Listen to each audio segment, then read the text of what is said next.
इस पत्रिका का विमोचन होगा। यह एक प्लेटफॉर्म है, यह एक माध्यम है जो हमारे क्षेत्रवासियों को अपनी भावना अभिव्यक्त करने का अवसर प्रदान करती है। माननीय अतिथियों और हमारे अध्यापकों की उपस्थिति में यह पावन पुनीत कार्य होने जा रहा है। तालियां लगातार बजती रहनी चाहिए। का हम सबों के समक्ष, हम सबों के सामने अनावृत होकर उपलब्ध है यह शिक्षक संदेश। यह अपने बेहतर अपीयरेंस और लुकिंग के साथ हम सबों के बीच, हम पाठक गणों के बीच उपलब्ध है। भारत के हिस्से हिस्से में इसके पाठक हैं और जो लोग भी ज्ञान पिपासु हैं उन लोगों तक इसकी प्रतियां जाती है। यह अनुपम उपहार है, भेंट है इस संस्था की ओर से। मैं दिल से शुभकामना देता हूं, दुआएं देता हूं उपस्थित सभी बंधु बांधवों का, जिन्होंने इस पुनीत पावन अवसर पर अपनी उपस्थिति के माध्यम से हम सबों का मान सम्मान रखा है, हम सबों को आनंदित किया है। तालियां एक बार फिर से जोरदार। मैं अनुरोध करता हूं माननीय विधान पार्षद महोदय से कि वो हम सबों को, यहाँ बहुत सारे गणमान्य लोग, पदाधिकारी लोग, इतना शानदार संचालन के रहे हमारे भाई, और यहाँ बैठे हुए तमाम बच्चे, बच्चियां और उनके पेरेंट्स, और इस कॉलेज के सारे स्टाफ, टीचर्स, स्पीकर और तमाम लोग, सबसे पहले आप तमाम लोगों को गणतंत्र दिवस की बहुत बहुत बधाई, शुभकामना। आपको और आपके तमाम परिवार वालों को, बिहार वालों को और देशवासियों को। आज पहली बार मुझे इस कॉलेज में आने का मौका मिला। हमारे बड़े भाई जाकिर भाई का कल से ही काफी दबाव रहा, काफी वेस्टर्न कार्यक्रम लगातार चल रहा है। मैंने इनसे माफी भी मांगा, आज सुबह भी माफी मांगा कि मुझे छोड़ दिया जाए। इनका प्यार भरा डांट जो था, मैंने फोन रखा और कहा बस चल जाए। 10:30 में चला, 11 बजे। खैर, मुझे आके बहुत अच्छा लगा और मैं ये महसूस कर रहा हूं कि ना आता तो शायद अच्छी बात ना होती। मैं शुक्रगुजार हूं आप तमाम लोगों का कि मुझे इस लायक समझा, कि मुझे आपने यहां बुला के सम्मान दिया और मैं यहां पहुंचा। मुझे नहीं पता था कि इतना अच्छा कार्यक्रम है और इतने अच्छे लोग हैं, इतने अच्छे यहां बच्चे हैं, बच्चियां हैं, इतना डिसिप्लिन के साथ मैं देख रहा हूं। और 2-3 कार्यक्रम भी मैंने देखा। जाहिर सी बात है कि जब देशभक्ति गाना बजता है या कोई गाता है तो वो उनका खड़ा हो जाता है। जब वो गाना गा रहे थे तो लग रहा था कि मैं भी खड़ा होकर झूम जाऊं। मैं झूमने लगा था। तो जाहिर सी बात है, देशभक्ति जो है वो कूट कूट के हम सबों में भरा हुआ है। और इसी देशभक्ति ने इतने ताकतवर अंग्रेजों को भगा दिया यहां से, बगैर किसी गोली बंदूक से। हमारे गांधी जी ने या उनके साथ लड़ने वाले हजारों और लाखों लोगों ने, उसमें उलमाए कराम भी हैं, हमारे तमाम लोग कोई तोप बंदूक से नहीं लड़े। हम अपने देशभक्ति की जो ताकत थी, जो अपने देश के, अपने भारत मां के ये जो एक भक्ति थी, इस भक्ति में जब लीन होते हैं तो कोई आगे तोप और तलवार काम नहीं आता है। हम उस भक्ति की ताकत से इतने बड़े ताकतवर अंग्रेजों को यहां से भगाने का काम किया। और आज हम 26 जनवरी और 15 अगस्त को जब जश्न मनाते हैं, उसकी खूबसूरती, उसकी भक्ति में लीन देशभक्त लोग जब उसको दुनिया देखती है तो कहती है कि भारतवासी लोग ऐसे नहीं कहते हैं कि सारे जहां से अच्छा हिंदुस्तान हमारा, ऐसे नहीं कहा जाता है। आज हम लोग जश्न मना रहे हैं, हम लोग झूम रहे हैं, तो इसके लिए बड़ी कुर्बानियां हैं। लाखों लोगों ने शहादतें दी हैं। ये कोई एक दिन में नहीं हुआ है।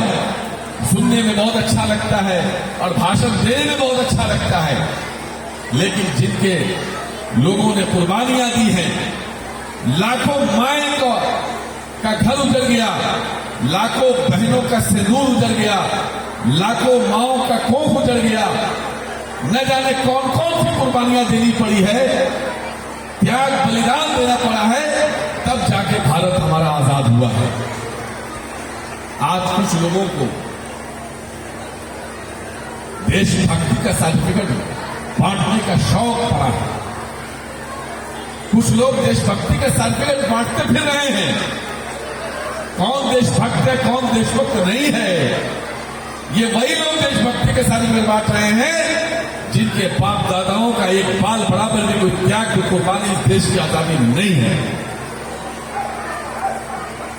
मैं तो चैलेंज देकर कहता हूं कि जो लोग भी देशभक्ति की सर्टिफिकेट बांट रहे हैं, तुमने अपनी मां का दूध पिया है तो बताओ तुम्हारे खानदान, तुम्हारे नस्ल में किसी ने एक घंटे के लिए भी देश की आजादी के लिए जेल जाने का काम किया हो?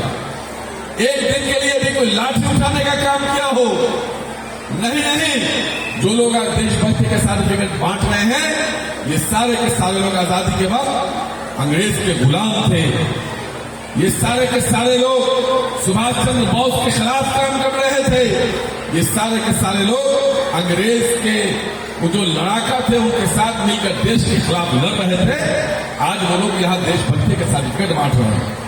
मैं बच्चे बच्चियां यहाँ बैठे हुए हैं, मैं इसलिए ये बात कहना चाहता हूं कि आज एक साजिश के इतिहास को बदला जा रहा है, इतिहास को मिटाया जा रहा है। व्हाट्सएप यूनिवर्सिटी से आपको बताया जा रहा है, व्हाट्सएप यूनिवर्सिटी से आपको गलत जानकारियां दी जा रही है।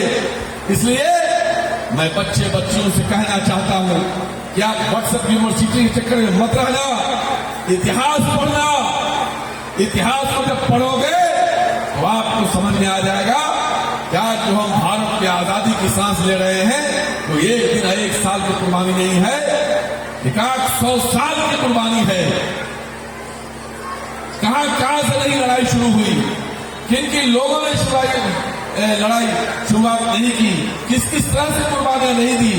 समय का अभाव है, इतना समय नहीं है कि मैं उन सारी बातों को बता सकूं, लेकिन मैं संक्षेप में बता रहा हूं कि आप जब पढ़े लिखे बच्चे बच्चियां हो, व्हाट्सएप यूनिवर्सिटी से अलग हट करके आजादी की लड़ाई के इतिहास को जरूर पढ़ना, आपने जरूर पढ़ना।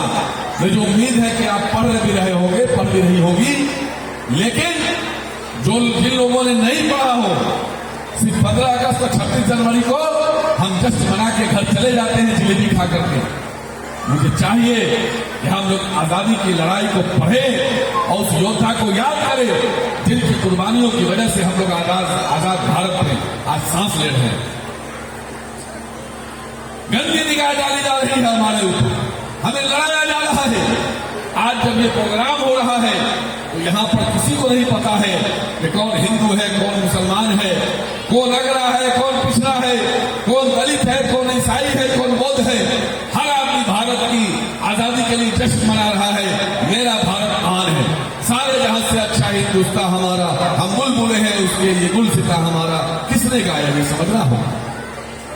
न हिंदू बनेगा न मुसलमान बनेगा, जो इंसान की औलाद है वो इंसान बनेगा। जब इंसान अपने मां के कोख में आता है तो ईश्वर को, अल्लाह को, भगवान को आवेदन नहीं देता, दरखास्त नहीं देता कि मुझे हिंदू में पैदा करो, कि मुसलमान में पैदा करो, मुझे अगरा में पैदा करो, कि मुझे पिछड़ा में पैदा करो, मुझे दलित में पैदा करो, कि मुझे ईसाई में पैदा करो, मुझे बौद्ध में पैदा करो, कि मुझे सिख में पैदा करो। वो तो एक माँ के कोख में आता है और आती है, और एक माँ के कोख से जन्म लेता और लेती है। और जब वो बच्चा पैदा होता है, जब वो बच्चा बड़ा होता है, तब जाके उसको पता चलता है कि हम मुकेश राम के बेटे हैं, कि हम संजय सिंह के बेटे हैं, कि हम मोहम्मद जाकिर के बेटे हैं, कि मोहम्मद सलीम की बेटी। तब जाके उसको पता चलता है। उसका कलर एक होता है। किसी मुसलमान के घर के ऊपर का आसमान नीला नहीं, वो उजला है, भगवा नहीं होता। काला लाला उजला नहीं होता, एक तरह का नीला होता है। किसी हिंदू के घर के ऊपर के छत का आसमान भगवा नहीं होता, वो नीला ही होता है। किसी हिंदू मुसलमान के घर का जो चापाकल से पानी निकलता उसका कलर अलग नहीं होता। सब कुछ है तो एक होता है, सबको जाना भी एक है, सबको जाना भी एक ही जगह है। दिल्ली जाना है हमें, कोई ट्रेन से जाता है, कोई प्लेन से जाता है, कोई गाड़ी से जाता है, कोई बस से जाता है, कोई मोटरसाइकिल से भी चला जाता है, लेकिन जाना सबको दिल्ली ही है मेरे भाइयों। इसलिए प्लेन पर चढ़ने वाला अगर ट्रेन पर चलने वाले से नफरत करे और ट्रेन पर चढ़ने वाला अगर गाड़ी से चलने वाले से नफरत करे, गाड़ी से चलने वाला अगर मोटरसाइकिल में चलने वाले से नफरत करे, तो मुझे नफरत की आदत अगर लग जाएगी तो कल को हर व्यक्ति, हर परिवार, इंसान अपने माता पिता से नफरत करने लगेगा। और ये हो रहा है मेरे भाई, आज नफरत की बयान बह रही है। आज हमारे बच्चे बच्चियां बैठे हुए हैं। मैं ये कहता हूं, बार बार कहता हूं, मैं आपसे भी कह रहा हूं, आप चूंकि पढ़ रहे हो इसलिए मेरी एक बात याद रखना। मैं 2 बात कह के अपनी बातों को खत्म कर दूंगा कि जो बच्चा पढ़ना चाहता है, जो आगे बढ़ना चाहता है, जिसको अपने माता पिता और देश का नाम रोशन करना है, वो बच्चा जब पढ़ाई में अगर दिल लगाएगा तो उसको ये पता नहीं होगा कि मेरा बाल कैसा है, उसको ये पता नहीं होगा कि मेरे जिस्म पर कपड़ा कैसा है, उसको ये पता नहीं होगा कि मेरा शूज कैसा है, उसको ये समझ में नहीं आएगा कि मेरा कपड़ा और मेरा जूता और मेरा बाल देख के लोग क्या कहेंगे। हाँ, वैसे लोगों को लोग मजनू कहेंगे, दीवाना कहेंगे, पागल कहेंगे, लेकिन वही लड़का जिसको दुनिया मजनू पागल दीवाना कहता है, वही इस देश का अब्दुल कलाम आजाद बनेगा, वही इस देश का जाके बड़ा बड़ा आर्मी चीफ और न जाने बड़ा बड़ा साइंटिस्ट बनेगा और इंजीनियर, डॉक्टर, प्रोफेसर बनेगा। याद रखना इस बात को। लेकिन जिन बच्चों को, मैं उनके पेरेंट्स से भी कहना चाहता हूं, लेकिन जिन बच्चों को अच्छे जीन्स की, अच्छे कपड़े की, अच्छे मोबाइल की, अच्छे कंघी की, अच्छे से पाउडर की आदत लग जाएगी, याद रखना वो बच्चा कुछ नहीं कर पाएगा, वो उसी में उलझ कर रह जाएगा। मैं पेरेंट्स और बच्चों से सबूत कहना चाहता हूं। इसलिए अगर आपको कुछ करना है, कुछ बनना है, अपने माता पिता, अपने देश का नाम रोशन करना है, तो अपने किताब को ही अपना माँ बाप, अपना दोस्त यार, अपना मोबाइल, अपना सब कुछ समझो। आप इधर उधर मत देखो, आप एक टारगेट बनाओ, दुनिया आपको सैल्यूट करेगी, सलाम करेगी।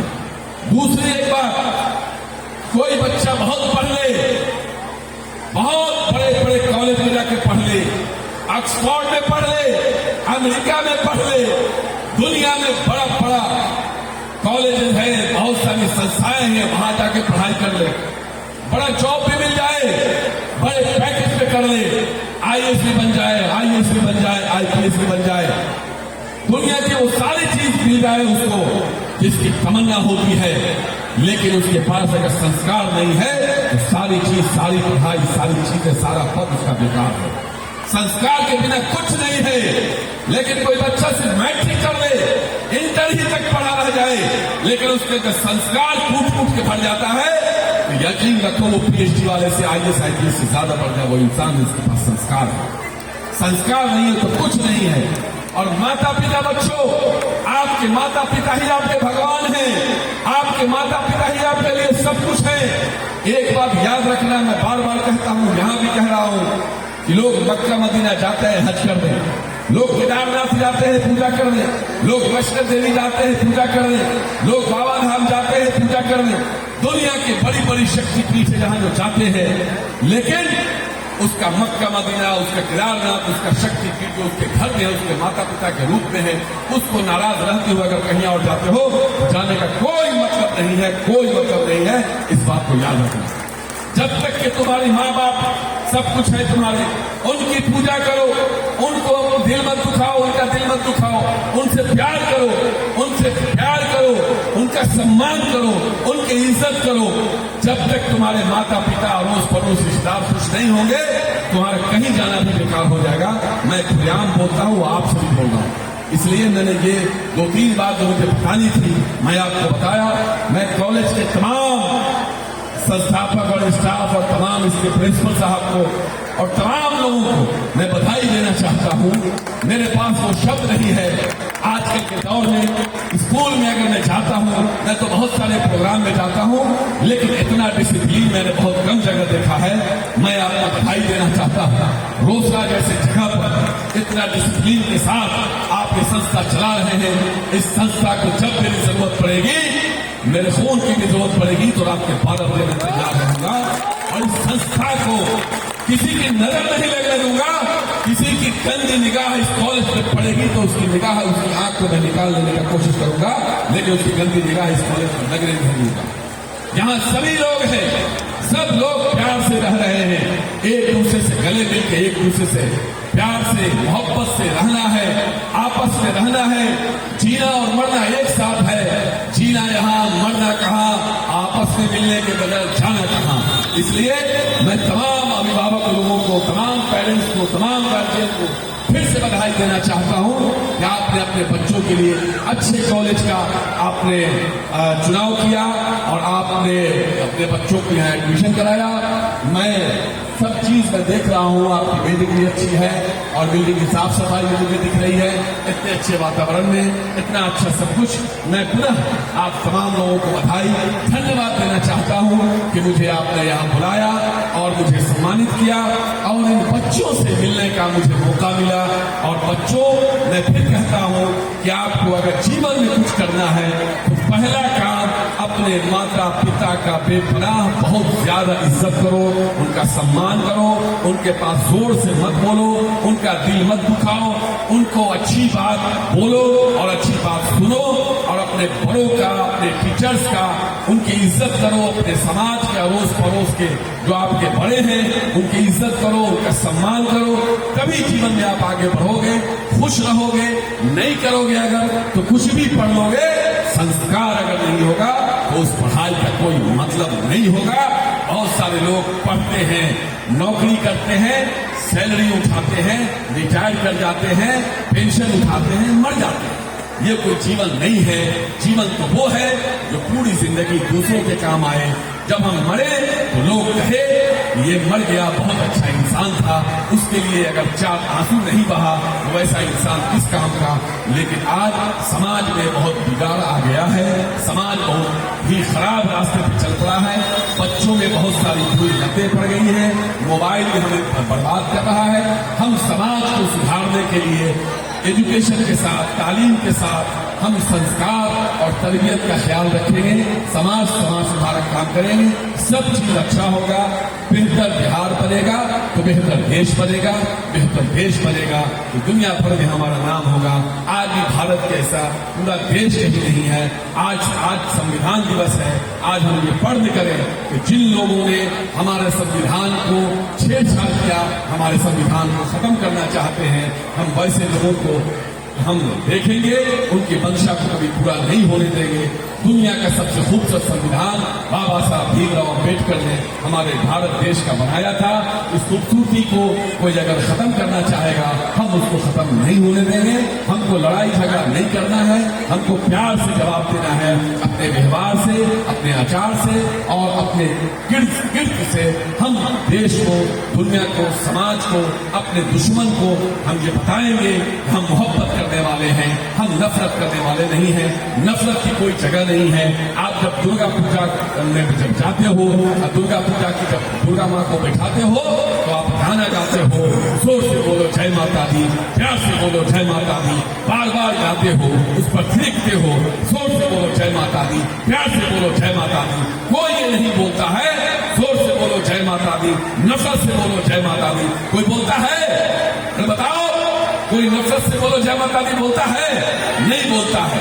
इसलिए नफरत की कोई जगह नहीं है धरती पर। हमारा दुश्मन भी होगा, हम उससे नफरत नहीं करेंगे। भगवान से प्रार्थना करेंगे, हे भगवान, हे ईश्वर, हे अल्लाह, इनको जो है वाहेगुरु, इनको सद्बुद्धि दे, ये नफरत करना छोड़ दे। अगर सामने वाला नफरत करता है तो हम नफरत नहीं करेंगे। हमारा देश मोहब्बत से हमने अंग्रेजों को भगाया है, प्यार से हमने सबका दिल जीता है, प्यार से हर बार जीते हैं, इस बार भी जीतेंगे। और कोई ऐसी लड़ाई झगड़ा, ऐसी बात हम नहीं करेंगे जिससे नफरत को बढ़ावा मिले, नफरत को जगह मिले। नफरत के खिलाफ मोहब्बत के साथ हम आगे चलेंगे। हम नफरत से नफरत करेंगे और मोहब्बत से मोहब्बत करेंगे। बहुत बहुत शुक्रिया। इंकलाब